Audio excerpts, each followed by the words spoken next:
to log into your IMO Messenger. So let's get started.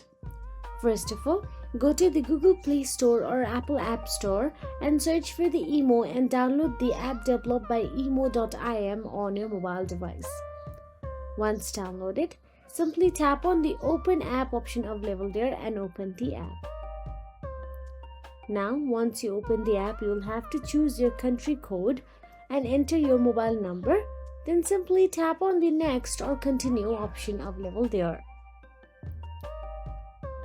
Once done so, IMO will send you a verification code OTP via SMS, and all you have to do is enter the code to verify your number. And that is it. Now you are logged in and ready to use IMO. If you found this video helpful, please like, share and subscribe, and thank you so much for watching.